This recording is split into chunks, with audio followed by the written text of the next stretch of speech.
Good morning. सार्थक पहल बदलाव हमसे है में सभी का स्वागत है। और सार्थक पहल के माध्यम से हम पढ़ रहे भारतीय कर प्रणाली।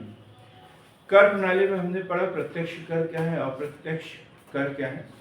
प्रत्यक्ष कर के उदाहरण पढ़े, आयकर, निगम कर, उपहार कर, संपत्ति कर, ये सब क्या है प्रत्यक्ष कर, जो कि आय पर लगाए जाते हैं, आय पर लगाए जाते हैं। फिर अप्रत्यक्ष कर पढ़े हमने। अप्रत्यक्ष करों में सीमा शुल्क, उत्पाद शुल्क, सेवा कर, वेट, सैन वेट, मोट वेट, ये सब हमने काय में पढ़ा, अप्रत्यक्ष करों के रूप में पढ़ा। अप्रत्यक्ष कर जो होता है वो वस्तुओं और सेवाओं पर लगाए जाते हैं, लेकिन चुकाए आय से ही, आय से है, चुकाते आय से ही, मुद्रा से ही चुकाते, ये हमने पढ़ा। कराघात, करापात, कर अपवंचन, कर चोरी, कर बचाव, सब कुछ हमने पढ़ दिया। आज हमें पढ़ना है जीएसटी। जीएसटी, जीएसटी क्या चीज है? ये क्या है अर्जुन, जीएसटी क्या है? Gross service tax. Gross service tax कहाँ है? C1 पार्ट में बनता है। हाँ विजय, आप बताओ कितना पता है आपको जीएसटी के विषय? नहीं पता है। कल एक बात तो बताइए कि 2017 में लागू, क्या कब लागू हुआ? 1 जुलाई 2017 को लागू हुआ।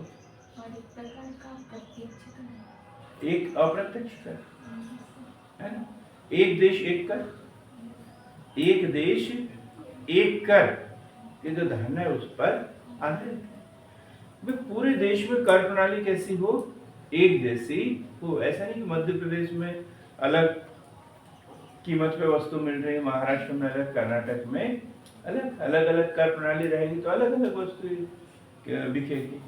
और चाहा कि एक देश एक कर प्रणाली। कैस्केडिंग इफेक्ट पढ़ाया था कल मैंने, पढ़ाया था ना कैस्केडिंग इफेक्ट क्या होता है? कैस्केडिंग इफेक्ट, कर के ऊपर कर, दोहरी कर प्रणाली, मतलब जो कर चुकाया है, जो करों के रूप में जो राशि चुका रहे थे उसके ऊपर दोबारा कर देना पड़े तो क्या कहलाता है? कैस्केडिंग। कैस्केडिंग। जैसे अपन ने कल एक उदाहरण दिया था, 100 रुपए का धागा खरीदा है, उससे कपड़ा बनाया, उसे 150 रुपए में बेचा, ठीक, सामने वाले ने 150 रुपए में, तो अब उसके ऊपर कितने का टैक्स लगना चाहिए था? 50 पे लगना चाहिए था, लेकिन उसको कितने पे लगा? 150 पे लगा। फिर सामने वाले ने, जैसे जो टेलर था, मतलब जो रेडीमेड बनाता है, उसने 150 में खरीदा, उसको सिल साल के उसने 250 रुपए में बेचा, अब उसको कितने पे टैक्स देना पड़ा? 250 रुपए पे। तो मतलब जो पहले जो करों के रूप में राशि चुका दी थी, फिर उसके ऊपर कर देना पड़ा, तो ये क्या कहलाता है? कैस्केडिंग, करों के ऊपर कर। अब जीएसटी में क्या होता है? एक ही बार कर लगा दिया जाता है, एक ही बार, बार बार उसके ऊपर कर प्रणाली नहीं लगाई जाती। और अंतिम रूप से देता कौन है टैक्स? जीएसटी में टैक्स कौन देता है? उपभोक्ता देता है। वो जुड़ता जाता है, उसमें सिर्फ जितनी वैल्यू एड हो रही है उतने के ऊपर टैक्स जुड़ते जाता है। और अंतिम रूप से चुकाता कौन है? उपभोक्ता। कोई भी हो, टैक्स तो उपभोक्ता ही चुकाता।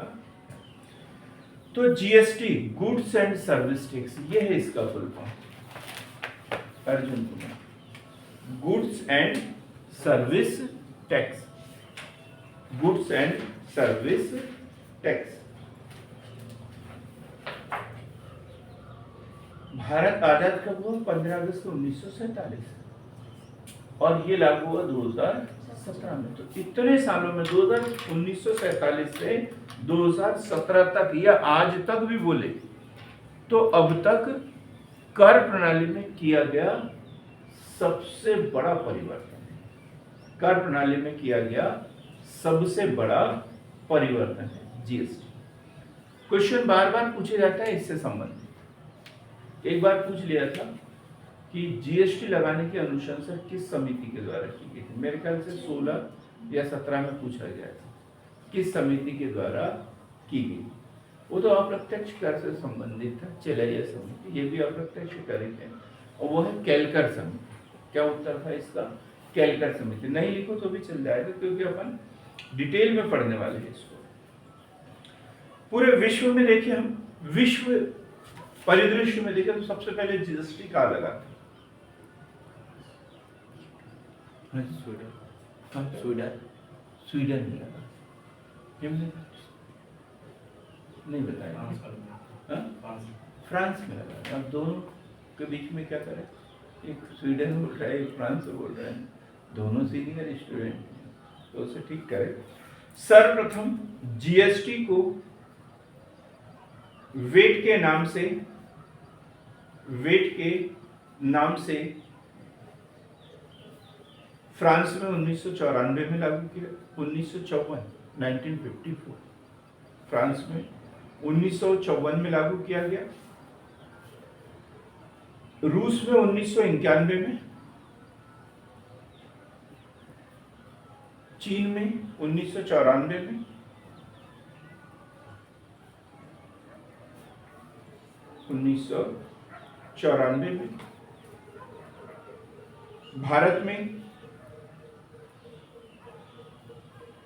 भारत में 1 जुलाई 2017 से,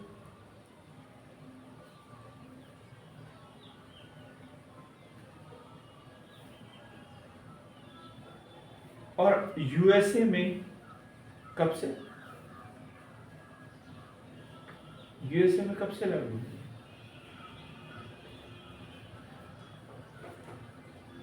यूएसए में अभी तक लागू नहीं किया।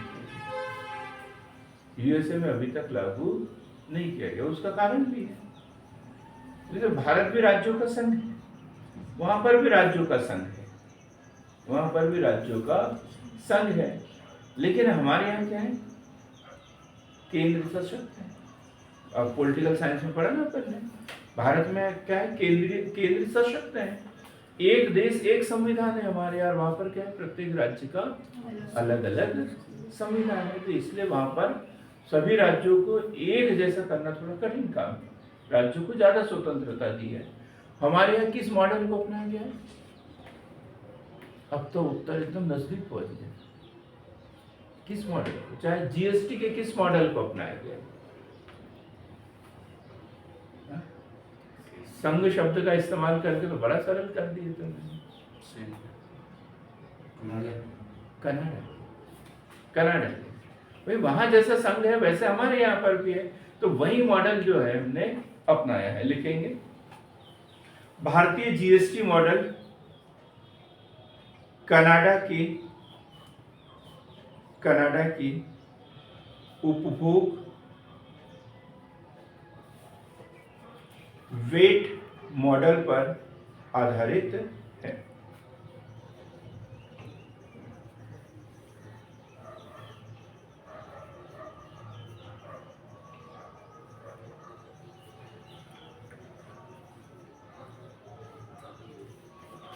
भारत में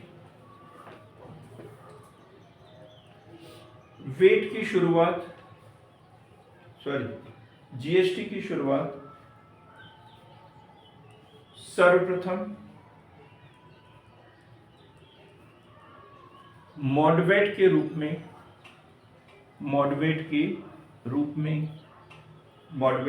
में 1 मार्च 1986 में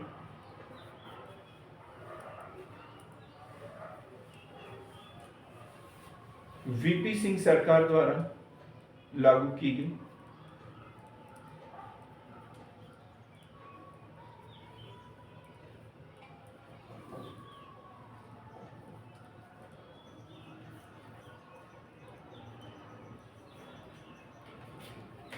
अब जीएसटी का इतिहास पढ़ें। जीएसटी का इतिहास,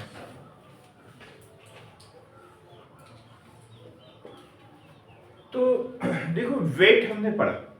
वेट क्या है? Value added tax. अब उसी का बदला हुआ रूप क्या है? जीएसटी। अब वेट क्या था? एक तरीके का बिक्री कर था। वेट क्या था? एक तरीके का बिक्री कर था। थोड़ा सा अंतर समझने की जरूरत है यहाँ पे। क्या बताएं कविता में? बिक्री करता। आप पैदल आते हो या हर दिन छोड़ने के लिए? चलो, वेट क्या है? एक तरीके का बिक्री कर। और बिक्री कर किसका अधिकार है? राज्य का। केंद्रीय बिक्री कर अलग है और बिक्री कर मूल रूप से किसका अधिकार है? राज्य सरकार का। राज्य सरकार का है। तो वेट लगाने की अनुशंसा 1976 में कर दी थी, है ना? लेकिन उसका विरोध किया गया, उस समय लागू नहीं हुआ और फाइनली उसे मॉडवेट के रूप में कब लागू किया गया? 1986 में। फिर उसका रूप बदला, सैनवेट हुआ। सैनवेट हुआ क्योंकि सरकार चाहती थी कि हर राज्य यदि अलग अलग वेट लगाए तो था ना, आलू तो वही है लेकिन वहां खरीदो तो 20 रुपए में, यहाँ खरीदो तो 25 रुपए में, अलग अलग कीमत पर बिकेगी। भाई कुछ तो केंद्र सरकार का हो जो उसको बराबर करे, तो उन्होंने सैनवेट कर दिया उसे। CENVAT, central value added tax. ठीक, फिर फाइनली 2005 से वेट के रूप में लागू हो गया। वेट के रूप में लागू हो गया। यदि वेट का ही हम इतिहास देखें, सिर्फ वेट का इतिहास देखें, अलग से कोई बॉक्स बना के लिख लो, उसमें सिर्फ वेट के बारे में लिखें, तो वेट का प्रथम प्रतिपादन जो है 1918 ईस्वी में, 1918 ईस्वी में एफ वॉन सीमेंस ने किया था। एफ वॉन सीमेंस ने किया तथा मॉरिस फॉर तथा कार्ल सूप ने इसे विकसित किया। कार्ल सूप ने इसे विकसित किया।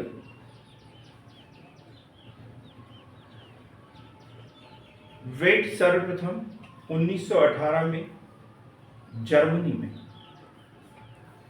वेट सर्वप्रथम 1918 में जर्मनी में टर्न ओवर टैक्स के स्थान पर लागू किया गया, लेकिन सफल नहीं हुआ। ये क्वेश्चन ऐसे ही बनता है, सर्वप्रथम वेट सफलतापूर्वक कहां लागू किया गया था? उत्तर क्या है इसका? नहीं जी, जर्मनी में तो फेल हो गया था। फ्रांस में। कहां लागू किया था? फ्रांस में। ठीक, तो लिखेंगे इसे, परंतु इसे 1954 में सबसे पहले सफलतापूर्वक फ्रांस में लागू किया गया।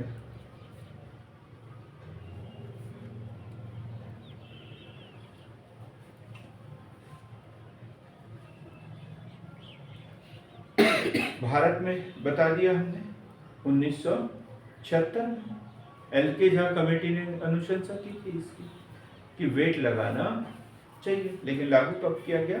1986 में। 1986 में।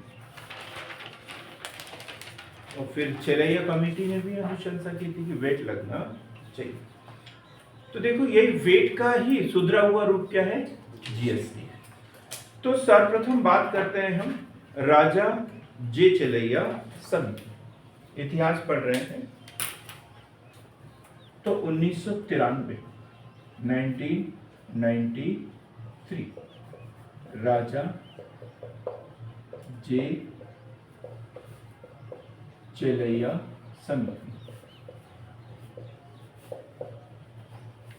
राजा जे चेलैया समिति के द्वारा केंद्रीय उत्पाद शुल्क के गठन की बात की थी।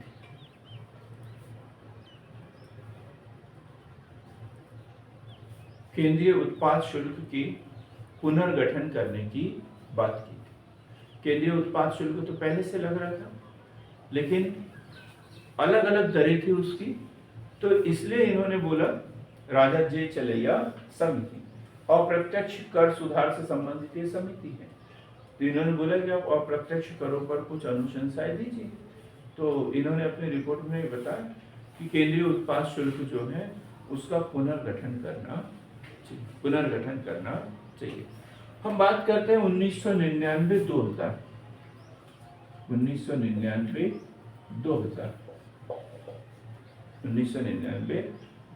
क्या है? असीम दास गुप्ता समिति। ये क्वेश्चन भी पूछा गया है। असीम दास और देखो पानी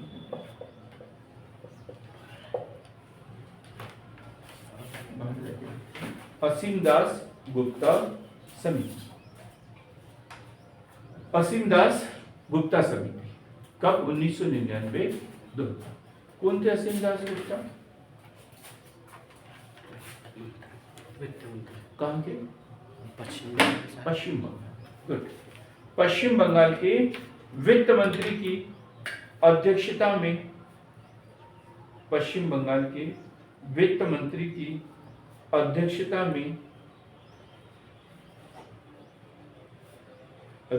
में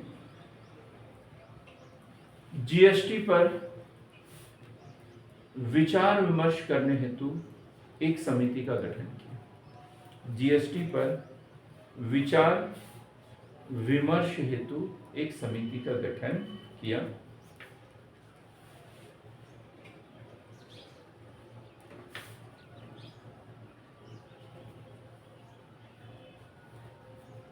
अब क्या बताया इन्होंने? वे जीएसटी तो लागू कर सकते हैं, लेकिन सबसे पहले क्या किया जाए? वेट कंपलसरी कर दिया जाए। सभी राज्यों में पहले वेट की शुरुआत कर दी। तो इसने मतलब जीएसटी की बात नहीं की, इन्होंने काय की बात की थी? वेट।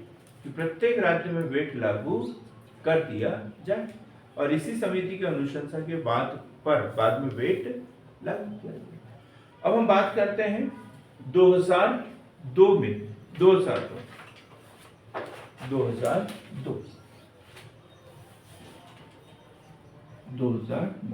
कौन सी? केलकर समिति। ये महत्वपूर्ण है। केलकर समिति 2002। केलकर कमेटी। विजय केलकर समिति ने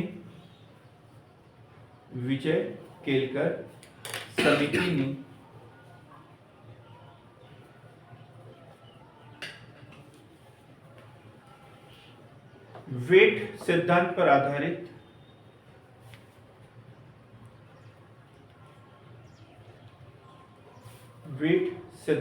पर आधारित जीएसटी लगाने की अनुशंसा की। तो देखो, जीएसटी से संबंधित समितियां तो बनी थी, लेकिन जीएसटी जैसा कोई बात सामने आई थी क्या अभी तक? नहीं। तो सर्वप्रथम किसने बोला कि जीएसटी लगा देना चाहिए? विजय केलकर समिति। जैसे पहले असीम दास गुप्ता समिति ने, उन्होंने बोला वेट लगा दो, ये बोला। 1993 में राजा जे चले गए समिति, उन्होंने क्या बोला? केंद्रीय उत्पाद शुल्क का पुनर्गठन कर दो। लेकिन जीएसटी लगा दो, ये किसने बोला? विजय केलकर समिति। तो जब भी पूछे कि जीएसटी लगाने से संबंधित अनुशंसा सर्वप्रथम किस समिति के द्वारा की गई थी? तो विजय केलकर समिति या केलकर समिति। अब एक और समिति बनाई गई यहाँ पर, मसौदा समिति। ये भी 2002 में मसौदा समिति।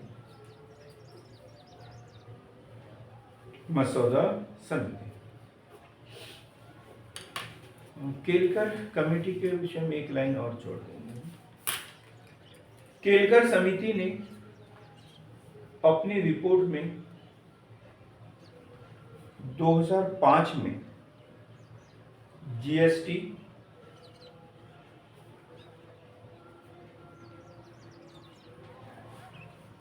लागू करने के लिए अनुशंसा की, जिसकी पुष्टि 12वें वित्त आयोग ने भी की। 12वें वित्त आयोग ने भी की।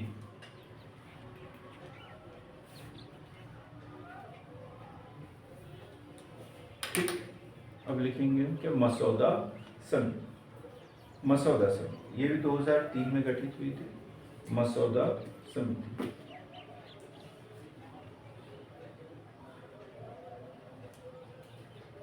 असीम दास गुप्ता समिति की, असीम दास गुप्ता समिति की अनुशंसा पर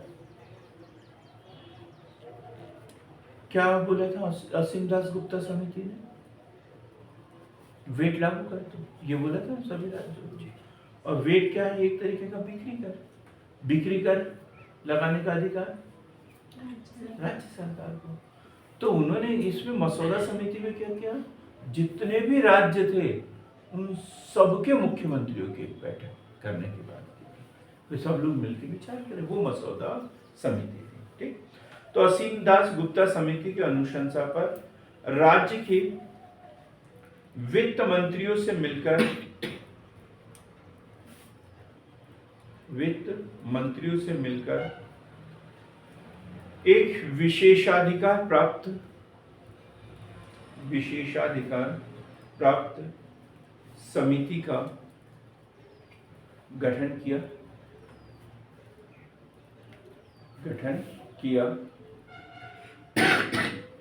लेकिन बात नहीं बनी,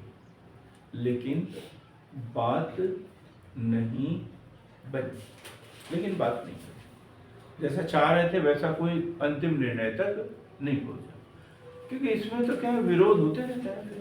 सरकारें अलग रहती है, केंद्र में अलग, राज्य में अलग, अलग अलग राज्य के अलग अलग, तो सब अपना अपने विचार रखते हैं और कोई बात नहीं। अब क्या हुआ, 2004-5 में, 2002 में विजय केलकर समिति का गठन किया, उनकी रिपोर्ट आती रही। तो उस समय 12वां वित्त आयोग, उन्होंने भी उसकी अनुशंसा कर दी कि नहीं, जीएसटी की जो बात हो रही है वो एकदम सही है। वहाँ केंद्र में कांग्रेस सरकार थी, उन्होंने भी बोला कि ठीक है, हम इसके लिए कुछ ना कुछ करते हैं। और बड़े दिग्गज वित्त मंत्री उस समय, जो लंबे समय तक वित्त मंत्री रहे, नाम क्या है जी? हाँ, पी चिदम्बरम। तब हम वित्त मंत्रियों का वो पढ़ेंगे अपन, तब उसमें पढ़ेंगे कि सबसे लंबे समय तक कौन कौन वित्त मंत्री रहे हैं, क्या है, तो उसमें इनका नाम आएगा। ठीक, तो हम बात करते हैं, लिखेंगे फरवरी 2006 की घटना। फरवरी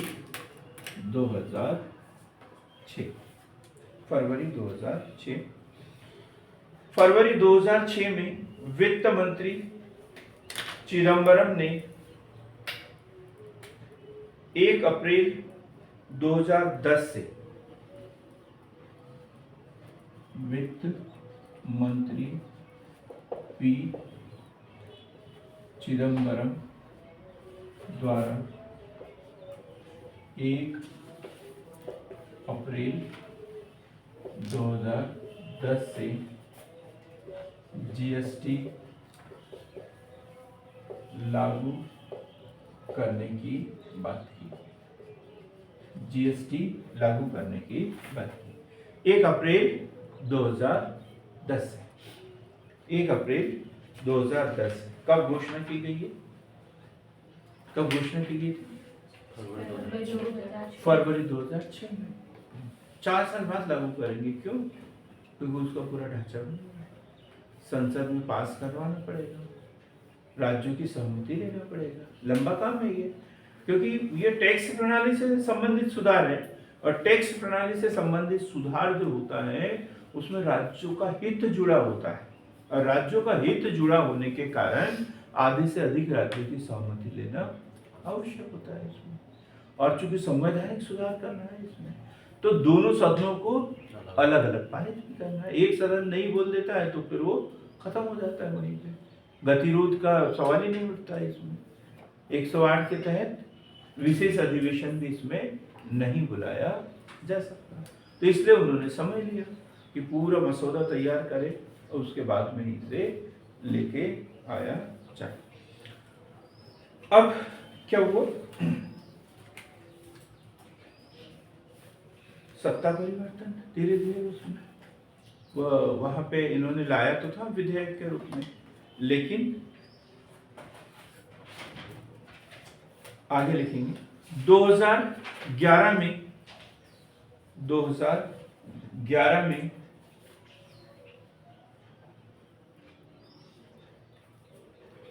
2011 में सुशील मोदी की अध्यक्षता में एक समिति का गठन किया गया।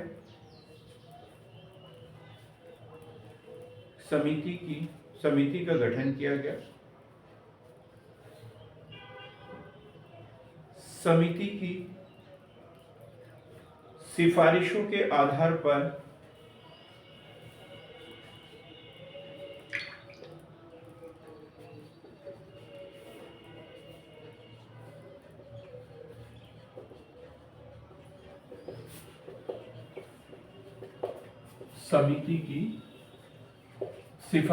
आधार पर क्या किया, कोई बता सकता है क्या? सिफारिशों के आधार पर 115वां संविधान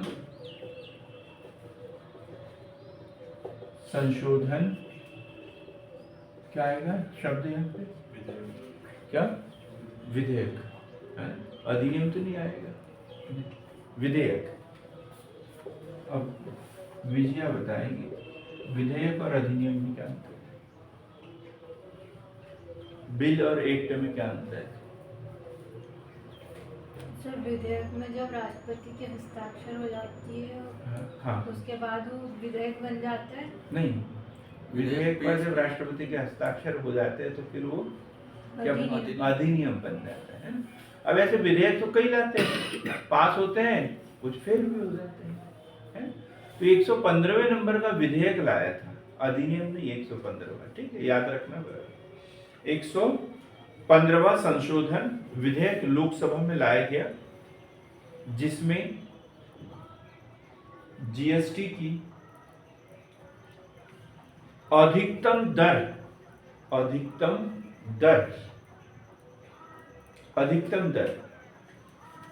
जीएसटी की अधिकतम दर 18% रखी गई।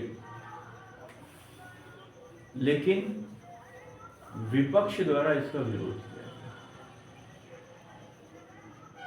2011-12 में अब देखो सरकार किसकी थी और विपक्ष कौन था। दर 18% थी, फिर भी उसका विरोध किया गया कि नहीं, इसमें क्या हो जाएगा, टैक्स ज्यादा हो रहा है, वस्तुओं की कीमतें बढ़ जाएगी, तो इसका विरोध किया गया विपक्ष के द्वारा। और दर अधिकतम कितनी थी, 18%। क्लियर हो गई बात है। अब सत्ता परिवर्तन हुआ 2014 में, हमारे यहाँ चुनाव हुए, नई सरकार बनी, और जून 2014 में नई सरकार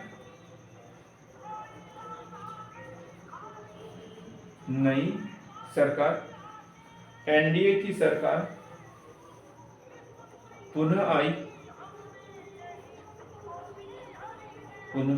आई और जीएसटी की दिशा में तेजी से प्रयास करना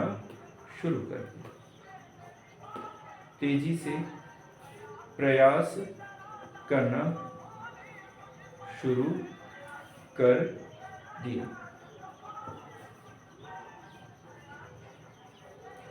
अब कौन सी समिति, 2015 में के मणि समिति, 2015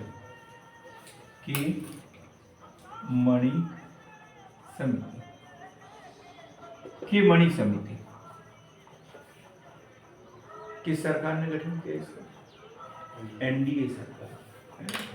ये भी थोड़ा सा देखते रहना है उसमें, एनडीए सरकार, मतलब जो 2014 में नई सरकार बनी थी, उन्होंने के मणि की अध्यक्षता में एक नई समिति का गठन किया।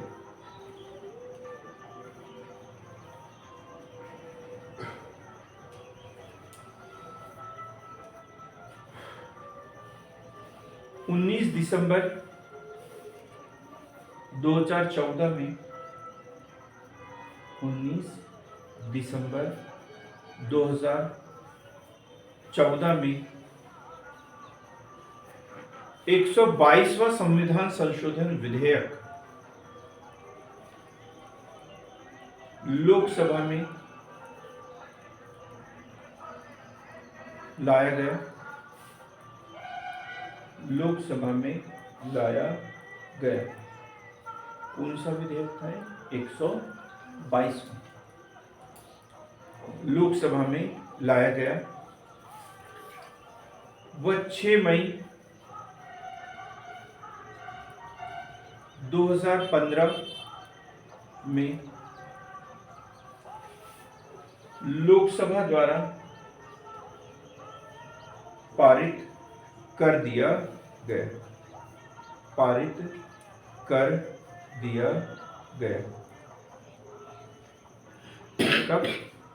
6 मई 2015 लोकसभा में लाया और लोकसभा में द्वारा इसे पारित कर दिया। इसे लोकसभा में क्यों रखा अर्जुन?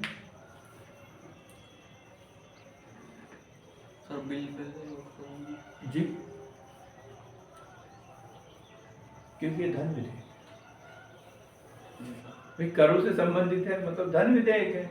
और धन विधेयक पहले कहाँ रखा जाता है? लोकसभा में। भूल गए आप इतनी सरल बात? तो समझा करो, पुरानी बातों को भी याद किया करो। कब पास हो गया? 6 मई 2015 में लोकसभा में पास हो गया। इतना डिटेल में हमें पढ़ने की जरूरत नहीं पड़ती प्री के लिए, लेकिन क्वेश्चन कैसा बन जाए कुछ बता नहीं सकते, है ना। इसलिए हमारे पास में नोट्स में ऐसी छोटी छोटी बातें जीएसटी से संबंधित होना चाहिए। कौन सा विधेयक? 122। पहले किस रूप में रखा था? 115। कांग्रेस की जो सरकार थी उन्होंने 115वां विधेयक रखा था, लेकिन फेल हो गया। फिर नई सरकार बनी और इन्होंने 122वां संविधान संशोधन विधेयक जो है वो लाया, और पहले लोकसभा में लाया और फिर इसे राज्यसभा में भेजा गया। चूंकि ये थोड़ा टिपिकल टाइप बिल है, बड़ा कठिन, तो इसलिए प्रवर समिति को भी भेजा गया था। मतलब एक विशेषज्ञ समिति बनाई गई थी। के मणि बताया ना मैंने, यहाँ पारित होने के बाद में 2015 में के मणि समिति। तो ये विधेयक थोड़ा कठिन था, तो इसलिए एक विशेषज्ञ समिति ने भी इसके ऊपर विचार विमर्श किया कि ये वास्तव में इसमें क्या परिवर्तन होना चाहिए। 22 जुलाई 2015 को प्रवर समिति द्वारा अपनी रिपोर्ट प्रस्तुत की गई। अपनी रिपोर्ट प्रस्तुत की गई।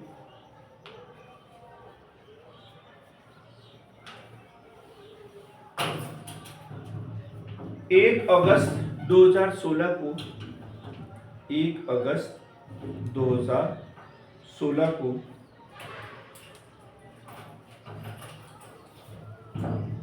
राज्यसभा द्वारा कुछ संशोधनों सहित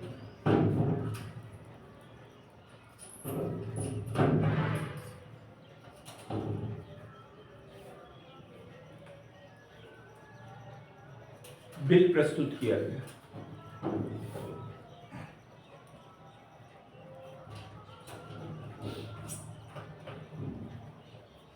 यह थोड़ा सा ठीक करेंगे।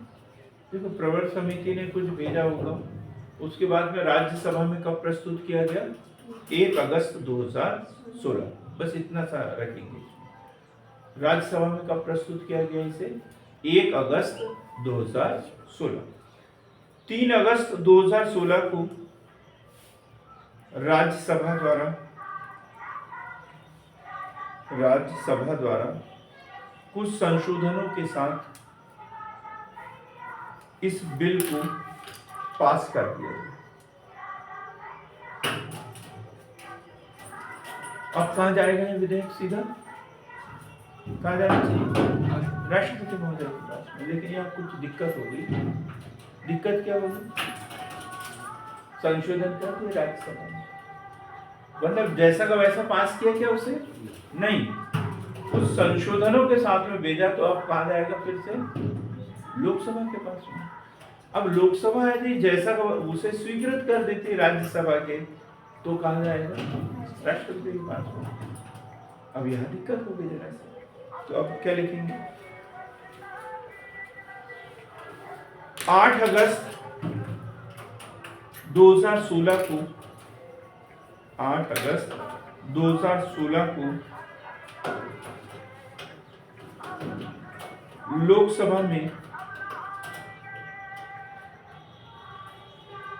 लोकसभा में पुनः संशोधित विधेयक को पारित किया गया। यह क्वेश्चन महत्वपूर्ण है। अंतिम रूप से लोकसभा में कब पारित हुआ ये? 8 अगस्त को लोकसभा में संशोधित विधेयक पुनः पारित किया गया। राज्यसभा ने इसे कब पारित किया गया? 3 अगस्त 2016। राज्यसभा में प्रस्तुत कब किया गया? 1 अगस्त 2016। 1 अगस्त 2016। अब जब संशोधित विधेयक लोकसभा द्वारा पारित, राज्यसभा द्वारा पारित, तो अब कहा जाएगा आधे से अधिक राज्यों की सहमति के लिए। तो आधे से अधिक राज्यों की सहमति के लिए भेजा गया।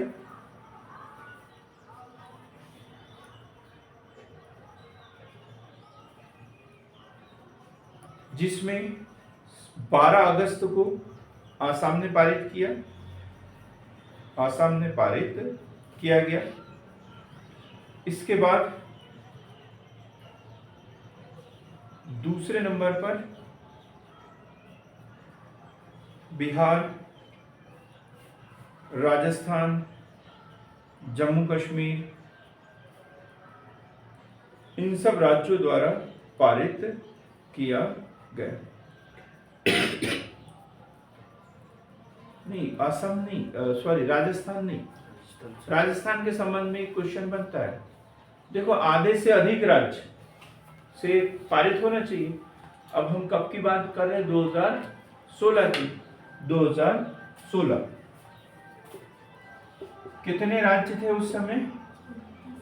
29 राज्य और 7 केंद्र शासित प्रदेश। 7 केंद्र शासित प्रदेशों में कितने राज्यों में विधानसभा? 2। तो 29 और 2 कितने हो गए? 31। 31 का आधा कितना होता है? 16। 31 का आधा 15.5 नहीं होता। कितना होता है? 16 होता है। ठीक है, तो 16 राज्यों की सहमति आधे हो गए। और कितना चाहिए? आधे से अधिक। तो 17 राज्यों की सहमति होना जरूरी है।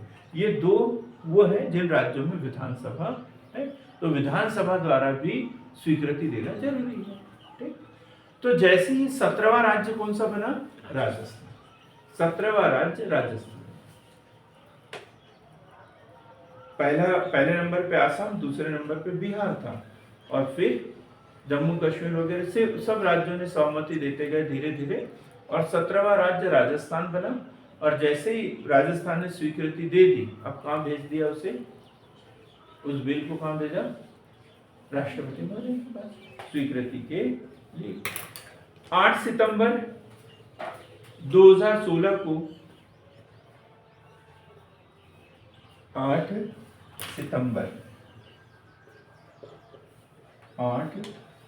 सितंबर 2016 को राष्ट्रपति महोदय जी द्वारा स्वीकृति। राष्ट्रपति महोदय द्वारा कब स्वीकृति दी गई? 8 सितंबर 2016 को स्वीकृति दी गई। और ये जो 122वां संविधान संशोधन बिल था, ये क्या बन गया? 101वां संविधान संशोधन अधिनियम राष्ट्रपति महोदय द्वारा हस्ताक्षर किए गए और क्या बन गया ये 101वां संविधान संशोधन अधिनियम, संविधान संशोधन अधिनियम। कब? 8 सितंबर 2016, 8 सितंबर 2016। और कब से लागू करने की बात की? 1 जुलाई 2017 से यह अधिनियम पूरे देश में लागू कर दिया गया।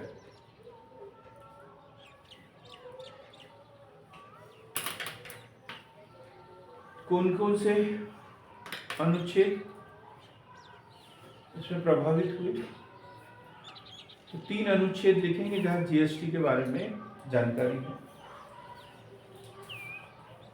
अनुच्छेद 246A,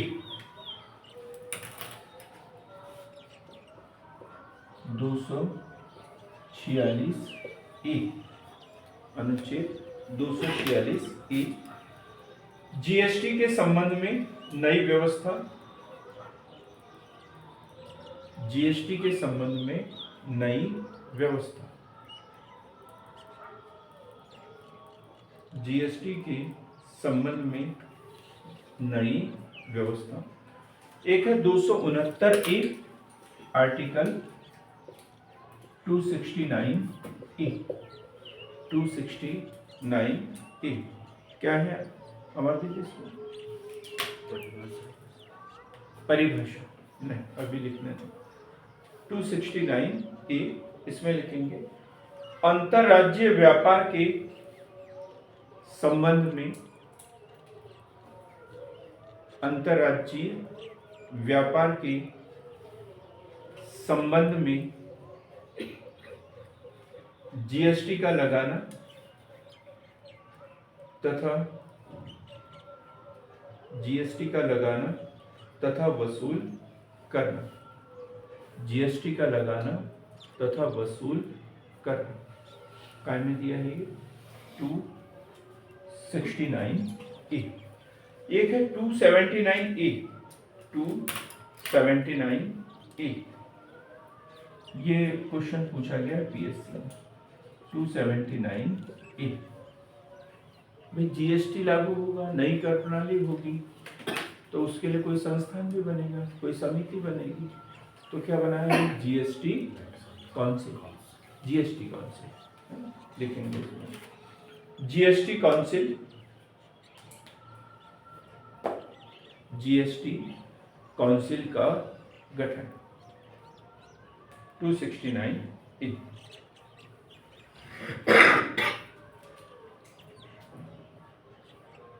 जीएसटी अधिनियम आगे लिखेंगे। जीएसटी अधिनियम की धारा 12 में, धारा 12 में जीएसटी काउंसिल के बारे में वर्णन किया गया है, वर्णन किया गया है।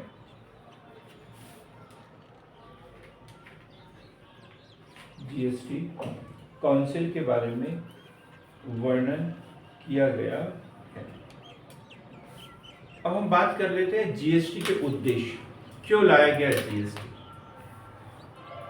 शुरू से ही अपन ने थोड़ी बहुत चर्चा कर ली इसके ऊपर। जीएसटी क्यों लाया गया? क्यों लाया गया? कर ढांचे में सुधार, पहला तो यही है, कर ढांचे में सुधार। उद्देश्य क्या है इसका? कर ढांचे में सुधार। और क्या हो सकता है? एक देश एक कर प्रणाली, एक देश एक कर प्रणाली। अभी हम जब प्रत्यक्ष और अप्रत्यक्ष करों के बारे में पढ़ रहे थे तब क्या लिख रहे थे? प्रत्यक्ष कर में कर चोरी हो जाती है, अप्रत्यक्ष करों में कर चोरी संभव नहीं। कठिन, संभव तो सब कुछ कठिन, कठिन है, लेकिन अब जो भी है इंसान ने बनाया है, तो तोड़ इंसान के पास नहीं है ना। आदमी जब ताला बनाता है ना, तो सबसे पहले दिमाग में क्या रखता है? चाबी। क्या क्या दिमाग में रखता है? चाबी। ताला बनाता है तो दिमाग में क्या रखता है? घर बनाए, कितना भी आलीशान घर बनाए, लेकिन सबसे फ्रंट में क्या रखते हैं उसके? दरवाजे। क्या रखते हैं? दरवाजे के अंदर आए कैसे, बाहर जाए कैसे, मतलब हर चीज का तोड़ है। चोरी इसमें भी हो रही थी, तो इसलिए ये सोच रहे थे कि ऐसा क्या किया जाए कि कर चोरी ना। तो ये भी है पारदर्शिता लाना, पारदर्शिता लाना, पारदर्शिता कि किसके ऊपर कितना टैक्स लेना है, कितना दे रहा है, सरकार के पास में भी करों से आय प्राप्त हो रही, वो कहाँ खर्च कर रहे, कितना आय हो रहा है, ये सब पता होना चाहिए, पारदर्शिता लाना। अगला है सभी अप्रत्यक्ष करों को, सभी अप्रत्यक्ष करों को समाप्त करके पूरे देश में समान कर व्यवस्था लागू करना, समान कर व्यवस्था लागू करना। क्लियर है एकदम? प्रतिस्पर्धा बढ़ा, अगला पॉइंट प्रतिस्पर्धा बढ़ाना।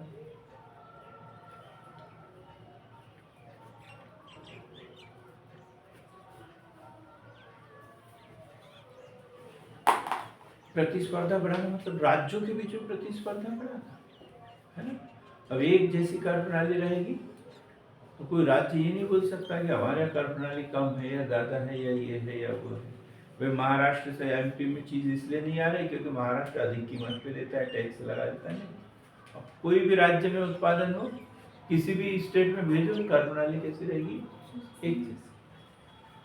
भ्रष्टाचार पर अंकुश लगाना, भ्रष्टाचार पर अंकुश लगाना,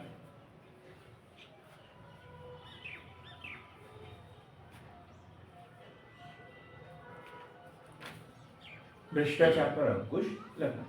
अभी तक प्रत्यक्ष कर अप्रत्यक्ष करों की वसूली में बड़ा अंतर होता है। वसूली में कैसे? प्रत्यक्ष कर क्या होते हैं? खुद को पता करना होता है मैंने इतना कमाया है, इतनी राशि हुई है और इतना मुझे टैक्स देना पड़ेगा, और नहीं दिया और सरकार ने कहीं से पता कर लिया तो हालत खराब हो जाएगी।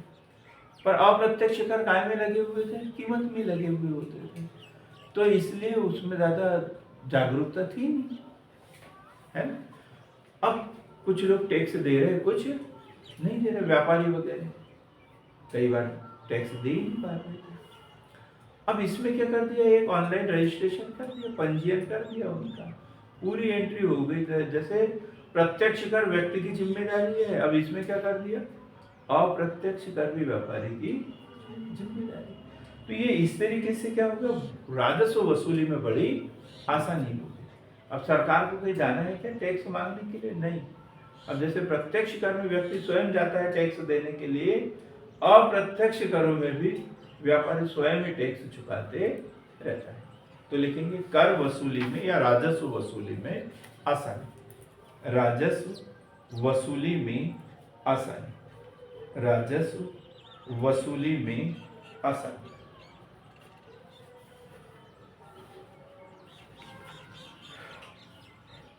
अब कौन कौन से कर है जो प्रत्यक्ष करों के दायरे में, प्रत्यक्ष करों के दायरे में, सॉरी जीएसटी के दायरे में आ गए। पहले अप्रत्यक्ष कर थे और अब क्या कर दिया? उनको जीएसटी के दायरे में ला दिया।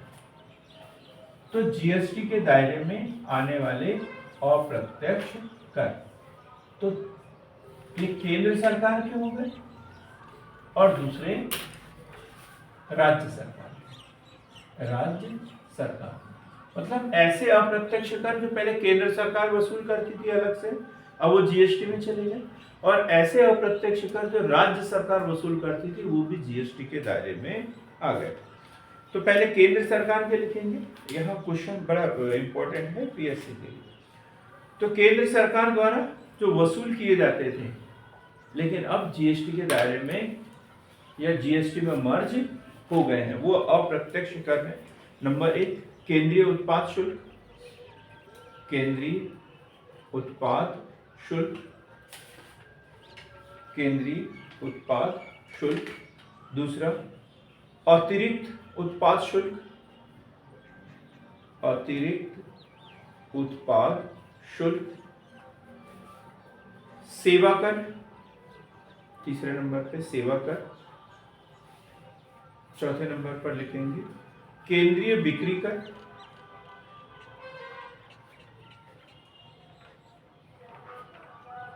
पांचवा अतिरिक्त सीमा शुल्क, अतिरिक्त सीमा शुल्क।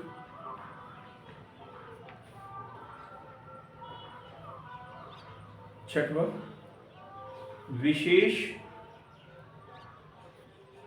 अतिरिक्त सीमा शुल्क, विशेष अतिरिक्त सीमा शुल्क। कितने? 6। अब लिखेंगे राज्य सरकार वाले, इसमें राज्य सरकार, राज्य सरकार। तो सबसे पहला है वेट, राज्य मूल्यवर्धन कर, वेट। दूसरा है मनोरंजन कर, मनोरंजन कर। चुंगी और प्रवेश कर, तीसरे नंबर पे चुंगी और प्रवेश कर। अब सीमा शुल्क और चुंगी कर में क्या अंतर है अमर? सीमा शुल्क तो केंद्र सरकार के द्वारा, जी केंद्र सरकार के द्वारा लगाया, और चुंगी कर राज्य सरकार। राज्य सरकार। आप भी और बताओगे कुछ? देखो सीमा शुल्क जो है विदेश की सीमा, और चुंगी मतलब राज्यों की सीमा। देश के अंदर, एक राज्य से दूसरे राज्य के अंदर जो वस्तुएं आती जाती थी तो उसके ऊपर चुंगी कर राज्य सरकारें वसूल करती थी। और सीमा शुल्क मतलब विदेश वाले है ना, कस्टम ड्यूटी जिसे कहते हैं। ठीक, क्लियर एकदम? तो क्या चुंगी और प्रवेश कर। क्रय कर, क्रय कर चौथे नंबर पे। पांचवें नंबर पर विलासिता कर। छठवें नंबर पर लॉटरी, जुआ, सट्टे पर कर।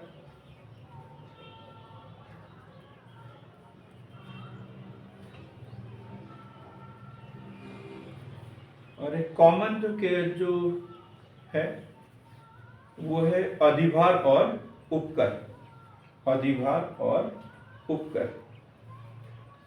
ये सब इसमें मर्ज है जीएसटी। क्लियर एकदम? अब कुछ वस्तुएं अभी भी जीएसटी के दायरे से बाहर रखी गई थी, जैसे पेट्रोल की कीमत अलग अलग है, एलपीजी की अलग अलग है हर राज्य में।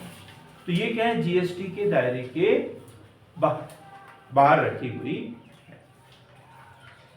नंबर 1 क्या लिखा? हेडिंग क्या डाला आपने? जीएसटी के दायरे के बाहर रखे गए कर। नंबर 1 मानवीय उपयोग के लिए, मानवीय उपयोग के लिए क्या चीज विजय?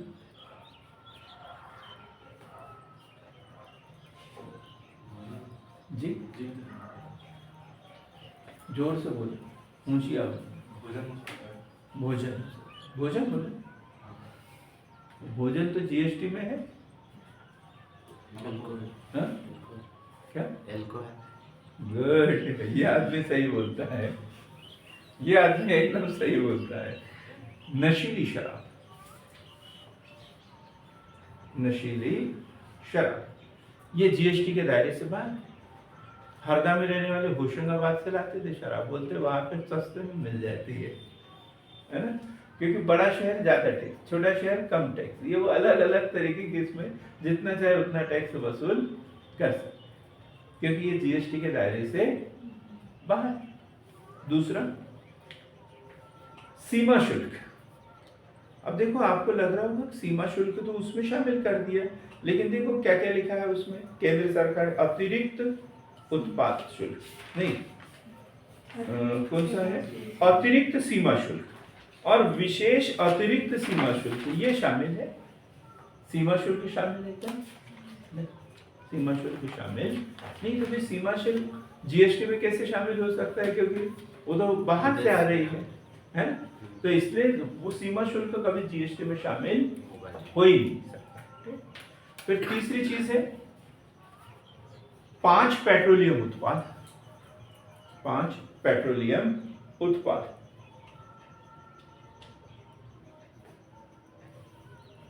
उसमें सब आ जाएगा, अपरिष्कृत पेट्रोलियम मतलब क्रूड ऑयल, डीजल, पेट्रोल, प्राकृतिक गैस,